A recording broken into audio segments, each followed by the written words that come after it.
Rabies virus दुनिया का सबसे जानलेवा वायरस है।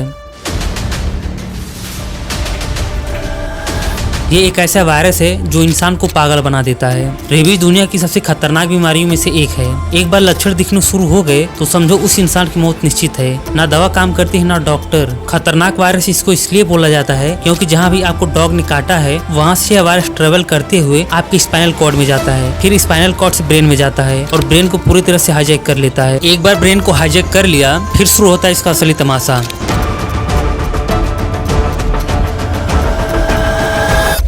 इस वीडियो में हम जानेंगे कि रेबीज वायरस एग्जैक्टली है क्या, कैसे फैलता है, इसका कोई इलाज क्यों नहीं है और रेबीज वायरस से आपको बचना कैसे है।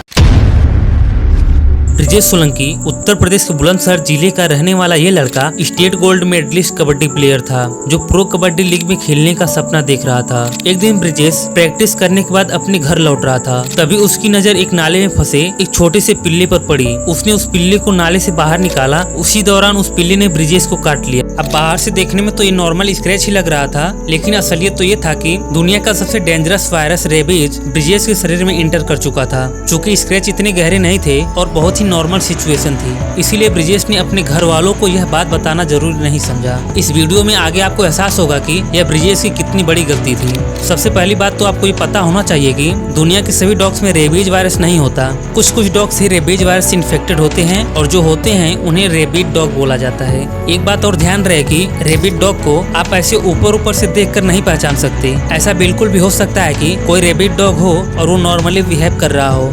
रेबीज वायरस डॉग के सलाइवा में होता है और जैसे ही रेबीज डॉग अपने दांत से किसी को काटता है या डीप स्क्रैच करता है तो रेबीज वायरस उस डॉग से ह्यूमन बॉडी में ट्रांसफर कर जाता है। रेबीज वायरस ऐसे भी फैल सकता है जैसे आपको अगर कहीं चोट का घाव है और कुत्ता आके उसे चाट ले, ऐसे केस में भी रेबीज वायरस कुत्ते की लार से आपके बॉडी में एंटर कर जाएगा। जैसे ही रेबीज वायरस आपके घाव में एंटर किया वैसे ही वहाँ पे सबसे पहला काम वो करता है खुद को रेप्लिकेट करने का। खुद की बहुत सारी कॉपीज बनाने के बाद ये वायरस आपके नर्वस सिस्टम से होते हुए आपके ब्रेन की तरफ बढ़ना शुरू कर देता है। जो रेबीज वायरस आपके घाव की जगह पर रेप्लिकेट हो चुका था वो आपके नर्वस सिस्टम से ट्रेवल करता हुआ आपके सेंट्रल नर्वस सिस्टम यानी कि आपके स्पाइनल कॉर्ड की इस लोकेशन पर जाता है। यहाँ पर भी रेबीज वायरस खुद की करोड़ों कॉपीज बना लेता है। यहाँ से इस जर्नी की सबसे डरावनी स्टेज शुरू होती है। जैसे ही रेबीज वायरस खुद को डुप्लीकेट कर लेता है फिर वो अपना सफर शुरू कर देता है ब्रेन की तरफ। ब्रेन में पहुंचकर पूरे ब्रेन को इन्फेक्ट कर देता है और ब्रेन को हाईजैक कर लेता है और आपके ऊपर अटैक करना शुरू कर देता है।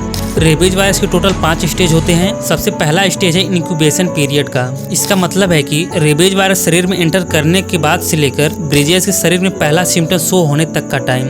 सेकेंड स्टेज है प्रोड्रोमल पीरियड का। इसका मतलब फ्लू लाइक सिम्टम जैसे थकान, बुखार, सिरदर्द इत्यादि। तीसरा स्टेज है एक्यूट न्यूरोलॉजिकल स्टेज। इस फेज में रेबीज वायरस ब्रिजेश के पूरे ब्रेन को हाईजैक कर लेता है। इस स्टेज में हाइड्रोफोबिया हो जाता है यानी कि पानी से डर लगने लगता है, कुछ ऐसे।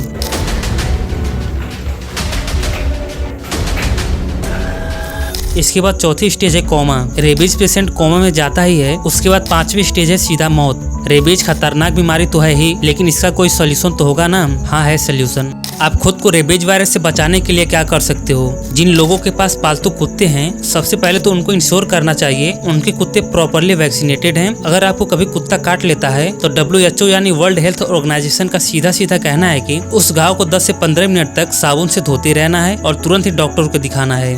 रेबीज वायरस का एकमात्र इलाज है आपको रेबीज का इंजेक्शन लगवाना ही है।